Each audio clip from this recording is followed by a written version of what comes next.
નમસ્તે મિત્રો, મારું નામ નીલમ છે. મારી ઉંમર અત્યારે 32 વર્ષની છે. મારા નસીબમાં દુઃખ તો જાણે જન્મતી વખતે જ લખાઈ ગયું હતું, કારણ કે મારા માતા પિતાનું અવસાન મારા નાનપણમાં જ થઈ ગયું હતું. મને તો એમનો ચહેરો પણ સરખો યાદ નથી. બસ વડીલો પાસેથી સાંભળેલી વાતો અને મનમાં રહેલી એક આછેરી છબી સિવાય મારી પાસે કશું જ નહોતું. મારો ઉછેર મારા મામાના ઘરે થયો. મામા પોતે બહુ સુખી નહોતા, પણ તેમણે મને ક્યારેય ઓછું આવવા દીધું નહીં અને પેટે પાટા બાંધીને પણ મને ધોરણ 12 સુધીનો અભ્યાસ કરાવ્યો. મિત્રો, ભણતર પૂરું થતાં જ મામાને મારી ચિંતા થવા લાગી કે જો કાલે સવારે તેમને કંઈ થઈ જાય તો આ અનાથ દીકરીનું શું થશે. એટલે તેણે ઉતાવળે મારા લગ્ન રાજુ નામના એક મહેનતુ અને ભોળા યુવાન સાથે કરાવી દીધા. રાજુ શહેરની એક મોટી સ્કૂલની બહાર નાસ્તાની લારી ચલાવતો હતો. અમારું જીવન નાનું પણ સંતોષી હતું. અમે એક ભાડાના મકાનમાં રહેતા હતા. રાજુ સવારે વહેલો ઉઠીને મસાલા તૈયાર કરતો અને હું તેને બટેકા બાફવામાં અને ચટણી બનાવવામાં મદદ કરતી. લગ્નના 5 વર્ષ વીતી ગયા, પણ અમારે કોઈ સંતાન નહોતું, જેનો અમને અફસોસ તો થતો, પણ અમે એકબીજાના પ્રેમમાં એટલા ગળાડૂબ હતા કે અમને લાગતું કે અમે એકબીજા માટે જ કાફી છીએ. પણ વિધાતાના લેખ કોઈ ભૂસી શકતું નથી. એક કાવમુખો દિવસ આવ્યો જ્યારે રાજુ લારી માટે તેલ અને બીજું કરિયાણું લેવા શહેરના મુખ્ય બજારમાં પોતાની જૂની બાઇક લઈને ગયો હતો. રસ્તામાં એક વાહક પાસેથી સામેથી આવતા બેફામ ટ્રકે તેને જોરદાર ટ્રક મારી અને રાજુ રસ્તા પર જ લોહી લુહાણ હાલતમાં ઢળી પડ્યો. હોસ્પિટલ પહોંચતા પહેલાં જ તેનું પ્રાણ પંખેરું ઉડી ગયું. મારા માટે તો જાણે દુનિયા જ થંભી ગઈ. 30 વર્ષની ઉંમરે હું વિધવા થઈ ગઈ અને માથે આખું આબ તૂટી પડ્યું. સગા વહાલાઓએ 2 દિવસ રડીને મોઢું ફેરવી લીધું, પણ પેટની ભૂખ તો કોઈ જોતું નહોતું. આખરે મેં હિંમત ભેગી કરી અને રાજુની એ જ નાસ્તાની લારી તે સ્કૂલની બહાર ફરી શરૂ કરી. શરૂઆતમાં લોકોની ગંદી નજરો અને કટાક્ષ સાંભળવા પડતા. લોકો કહેતા કે જુઓ, આ વિધવા અત્યારથી સજી ધજીને લારી પર બેસી ગઈ છે. પણ મારે તો મારું ભરણ પોષણ કરવાનું હતું. એ સ્કૂલમાં એક નવા સાહેબની બદલી થઈને આવી હતી. તેનું નામ વિજય સાહેબ હતું. તે ખૂબ જ દેખાવડા, શાંત અને ભણેલા ગણેલા વ્યક્તિ હતા. તે રોજ સાંજે 5 વાગ્યે સ્કૂલ છૂટ્યા પછી સીધા મારી લારી પર આવતા અને ત્યાં બાજુમાં પડેલા એક જૂના બાકડા પર બેસીને ચા અને નાસ્તો કરતા. હવે ધીમે ધીમે અમારી વાતો શરૂ થઈ. તે મને પૂછતા કે નીલમ, આજે થાક તો નથી લાગ્યો ને? તેની વાતોમાં એક એવી હૂંફ હતી જે મને વર્ષોથી મળી નહોતી. તે રોજ કલાકો સુધી ત્યાં બેસી રહેતા અને અમે બંને સુખ દુઃખની વાતો કરતા. એક દિવસ અચાનક મને ખૂબ જ તીવ્ર તાવ આવ્યો. આખું શરીર ધ્રુજતું હતું અને આંખો સામે અંધારા આવી ગયા હતા. એટલે હું 2-3 દિવસ સુધી લારી પર જઈ શકી નહીં. વિજય સાહેબને લારી બંધ જોઈને ખૂબ જ ચિંતા થઈ. તેમને થયું કે કાંઈક અઘટિત તો નથી થયું ને? તેમણે આજુબાજુના દુકાનદારોને પૂછીને માંડ મારા ઘરનું સરનામું મેળવ્યું.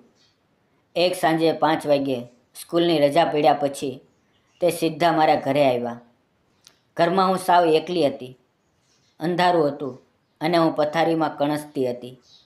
મારી પાસે દવા લેવા માટે પણ પૈસા નહોતા, કારણ કે 3 દિવસથી ધંધો બંધ હતો. સાહેબ મારી આ દયાજનક સ્થિતિ જોઈને અંદરથી હલી ગયા. તેમણે તરત જ મને હિંમત આપી અને પોતાની ગાડીમાં બેસાડીને શહેરની મોટી હોસ્પિટલે લઈ ગયા. તપાસ કરતાં ખબર પડી કે મને ઝેરી ડેન્ગ્યુ થયો હતો અને લોહીમાં ટકા ઘટી ગયા હતા.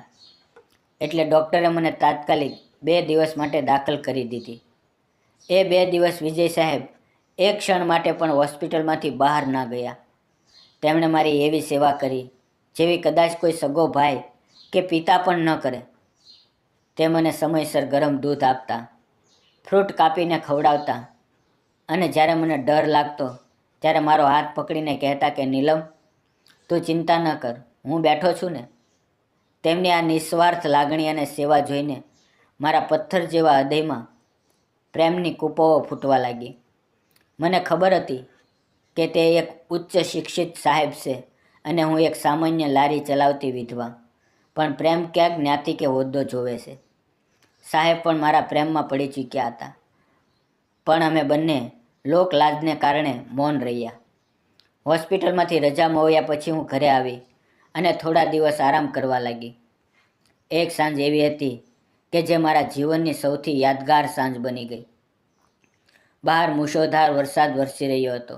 આકાશમાં વીજળીના કડાકા થઈ રહ્યા હતા અને ઠંડો પવન ફૂંકાતો હતો. ઘરમાં આજે કોઈ નહોતું અને હું બારી પાસે બેસીને વરસાદ જોઈ રહી હતી. અચાનક વિજય સાહેબ મને મળવા માટે મારા ઘરે આવ્યા. તે પૂરેપૂરા પલળી ગયા હતા. મેં તરત જ તેમને ટુવાલ આપ્યો અને તેમના માટે આદુવાળી ગરમા ગરમ ચા બનાવી. જ્યારે હું ચાનો કપ લઈને તેની પાસે ગઈ ત્યારે રૂમમાં મીણબત્તીનો આછો પ્રકાશ હતો અને વાતાવરણ એકદમ રોમાન્ટિક બની ગયું હતું. જેવી મેં ચાની રકાબી તેમને તરફ ધરી, સાહેબે ધીમેથી મારો હાથ પકડી લીધો. તેમનો સ્પર્શ થતાં જ મારા આખા શરીરમાં એક કરંટ પસાર થઈ ગયો. તે એક ટશે મારી આંખોમાં જોઈ રહ્યા હતા. તેમની આંખોમાં અસીમ પ્રેમ અને આદર હતો.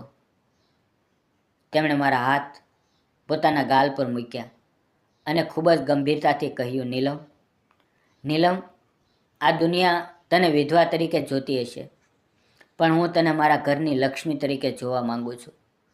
હું તને દિલથી ખૂબ જ પ્રેમ કરું છું અને તારી સાથે મારું આખું જીવન વિતાવવા માંગુ છું. શું તું મારી સાથે લગ્ન કરીશ?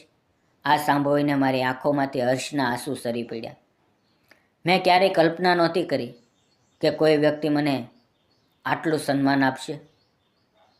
વરસાદના ગગડાટ વચ્ચે મેં ધીમેથી હા કહી દીધી અને સાહેબે મને પોતાની બાહોમાં ભરી લીધી. એ પળ એટલી પવિત્ર અને પ્રેમભરી હતી કે જાણે કુદરત પણ અમારા મિલનના આશીર્વાદ આપી રહી હોય. તે રાત્રે અમે કલાકો સુધી વાતો કરી અને પછી અમે બંનેએ સાદાઈથી લગ્ન કરી લીધા. આજે હું એક માનભેર જીવન જીવું છું અને વિજય સાહેબ મને એટલો પ્રેમ આપ્યો છે કે મારા જૂના બધા દુઃખ ભૂલાઈ ગયા છે.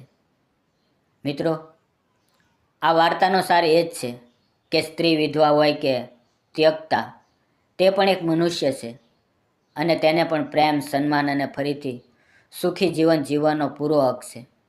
લગ્ન એ માત્ર શારીરિક સંબંધ નથી, પણ બે આત્માઓનું મિલન છે અને સમાજે પોતાની સંકુચિત માનસિકતા બદલીને આવી સ્ત્રીને સ્વીકારવી જોઈએ. મિત્રો, વિડીયો સારો લાગ્યો હોય તો લાઈક, ચેનલને સબસ્ક્રાઈબ અને એક કોમેન્ટ જરૂર કરજો. ફરી મળીશું નવા વિડીયોમાં. ત્યાં સુધી આવજો. ધન્યવાદ.